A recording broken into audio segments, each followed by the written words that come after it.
अस्सलामुअलैकुम दोस्तों और साथियों, उम्मीद है आप लोग खैरियत से होंगे। इस वीडियो में हम बात करेंगे एक बहुत अहम सवाल जो दिल के मरीज़ों के जहन में अक्सर आता है और उसका जवाब जो है वो बड़ा मुश्किल से मिलता है। और वो सवाल ये है कि जो दिल के मरीज़ हैं उनके लिए अंडे की क्या अहमियत है, क्या अंडा उनके लिए बहुत ख़तरनाक चीज़ है। और इसी तरह से वो लोग जो अपने सेहत का ख्याल रखते हैं लेकिन उसी वक्त में वो इस बात से परेशान होते हैं मुख्तलिफ़ वीडियोज़ देख के कि जो अंडा है वो दिल की सेहत के लिए, अगर आपको दिल का नहीं भी मसला है तो दिल का मसला कहीं हो ना जाए या दिल ठीक रहेगा, इस बारे में अंडे की क्या अहमियत है। क्या आप अंडा खा सकते हैं, नहीं खा सकते हैं। इस सारे कॉन्फ्लिक्ट का, इस सारी परेशानी का आगाज़ हुआ था 1961 में।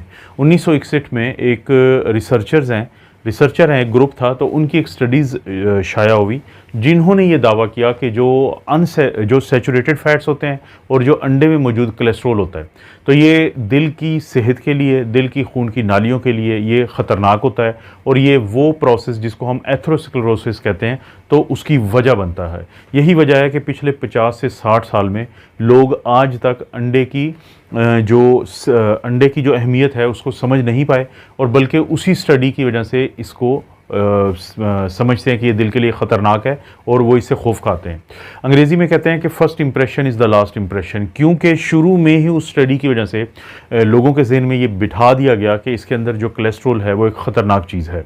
उसके बाद बहुत सारी स्टडीज़ हुई, 2012 में हुई हैं, 2004 में हुई हैं। मुख्तलिफ़ किस्म की स्टडीज़ ने साबित किया है कि जो अंडा है वो आपकी दिल की सेहत के लिए, खून की नालियों की सेहत के लिए, कोलेस्ट्रॉल को लेके कोई ख़तरनाक नहीं है बल्कि फ़ायदे की चीज़ है।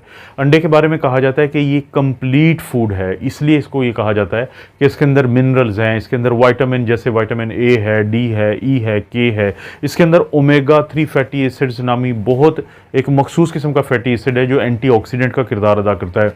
मुख्तलिफ़ किस्म की स्टडीज़ आई, उन्होंने बताया कि वो लोग जो अंडा ज़्यादा खाते थे या दिन में कम से कम 3 अंडे जिन्होंने खाए तो उनके अंदर इस ओमेगा 3 फैटी एसिड की वजह से उनको कैंसर कम हुआ। इसी तरह से इस बात से ये बात भी सामने आई कि वो लोग जिनके अंदर कोलेस्ट्रॉल कम किया जाता है दवाइयाँ दे के, स्टैटिन दे के, तो उनके अंदर जो आंतों की बीमारियां ज़्यादा होती हैं, उनके अंदर सांस का जो मसला होता है, सांस की तकलीफ होती है, फेफड़ों की जो बीमारियां हैं वो बहुत ज़्यादा होती हैं। इसी तरह से उनके अंदर कैंसर ज़्यादा होता है। लेकिन क्योंकि पहली दफ़ा से ही लोग डर चुके थे तो आज तक वो डर, वो खौफ लोगों के दिल में बैठा हुआ है और लोग जो है वो अंडा नहीं खाते या वो उससे दूर भागते हैं।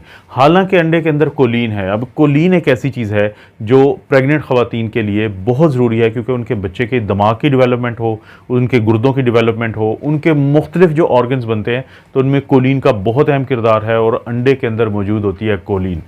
तो बेसिकली तो अगर, क्योंकि इस वीडियो में एक तो मैं आपको ये चीज़ बताना चाहता हूँ कि जो मुख्तलिफ स्टडीज़ आती हैं लेटेस्ट, उनकी ज़्यादा अहमियत होती है बजाय इसके कि 60 साल पहले वाली स्टडी को देखा जाए। जो मौजूदा स्टडीज़ हैं वो ये बताती हैं कि अंडा एक अच्छी चीज़ है, लेकिन 2 चीज़ें बहुत अहम हैं जिसका आप लोगों ने हमेशा ख्याल रखना है अगर आप अपनी दिल की सेहत पे तवज्जो देते रहते हैं या आप दिल के मरीज़ हैं।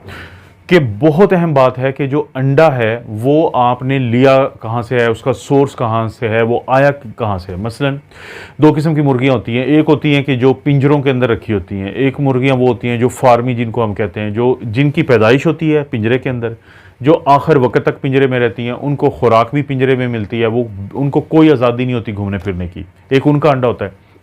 दूसरी वो मुर्गी होती है जो कि घरों में पाली होती है, जो वहाँ पे पाली होती है, जो मैदान में, खेतों में, उसे हम पैस्चर रेज्ड हैंस भी कहते हैं।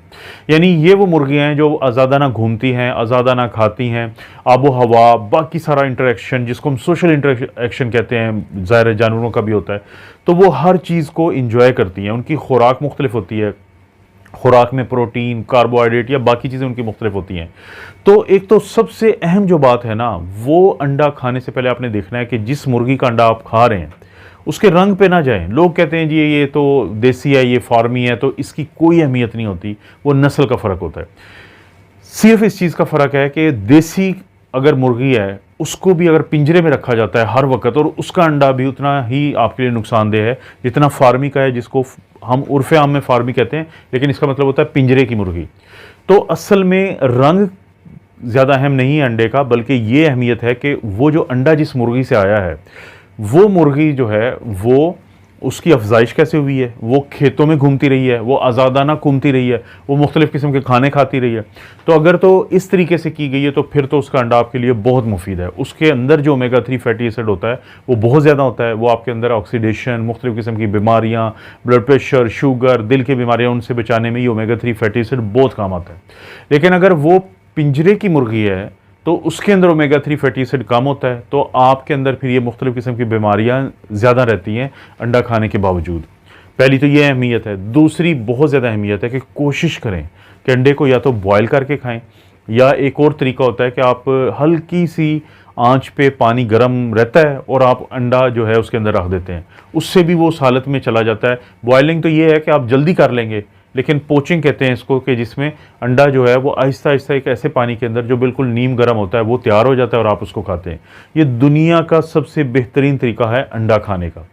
जो सबसे मसला बनाने वाला तरीका क्या है कि जो हम ऑयल्स होते हैं मुख्तलिफ़ किस्म के, वेजिटेबल ऑयल है, कॉर्न ऑयल है, सेफ्लावर है, सनफ्लावर है, ये मुख्तलिफ़ किस्म के जो ऑयल हैं, सिवाय एक ऑयल को निकाल के, वो मैं एंड में बता देता हूँ कि जो जिस ऑयल में अगर आप बनाएंगे तो शायद आपको मसला ना बने।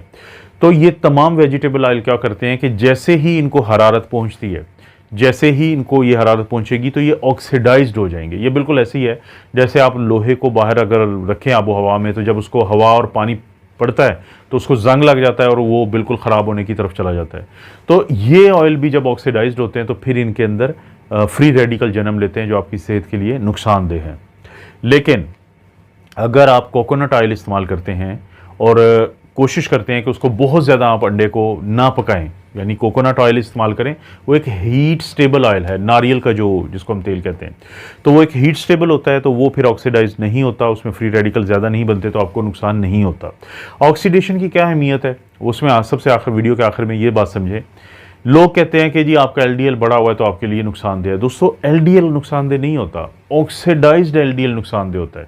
ऑक्सीडाइज्ड एलडीएल का क्या मतलब है कि हमारे जिस्म में फ्री रेडिकल घूम रहे होते हैं, या जब हम सिगरेट पीते हैं, जब हम धुआं हमारे अंदर जाता है, जब आबो हवा हमारी ख़राब होती है, तो हमारे जिस्म में जब फ्री रेडिकल ज़्यादा बनते हैं तो वो इस एलडीएल को, जो खाने की चीज़ों में भी हो सकती है, जो आपके जिस्म में वैसे भी ज़ाहिर है जिगर भी तो कोलेस्ट्रॉल बनाता है, तो वो जो एलडीएल होता है वो ऑक्सीडाइज्ड होगा तो वहाँ पे फिर वो खून की नालियों को नुकसान देता है, उससे एथेरोस्क्लेरोसिस होती है।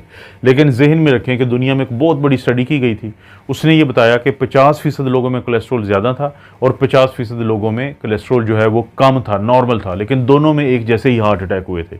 इसका मतलब है कि कोलेस्ट्रॉल का बढ़ा हुआ होना, या वो खाने वाली चीज़ें जैसे अंडा है कि जिसके अंदर कोलेस्ट्रॉल ज़्यादा है, तो उसके खाने से दिल को नुकसान नहीं होता। तो उम्मीद है कि आपको किसी हद तक इस बात का जवाब मिला होगा इस वीडियो में। आपको पता है इस चैनल पर इस तरह की वीडियोस मिलती रहती हैं, तो वीडियो को लाइक करें, चैनल को सब्सक्राइब करें। कोई वीडियो अच्छी लगती है तो दोस्तों रिश्तेदारों से नीचे शेयर का ऑप्शन है, उसको क्लिक करें तो ऊपर कॉपी लिंक आ जाएगा, लिंक को करें कॉपी और कहीं पर भी पेस्ट कर दें। आप अपना और अपनी फैमिली का ख्याल रखें। अल्लाह ताला आपको और आपकी फैमिली को हर किस्म की बुराई, बीमारी और आजमाइश से महफूज रखें।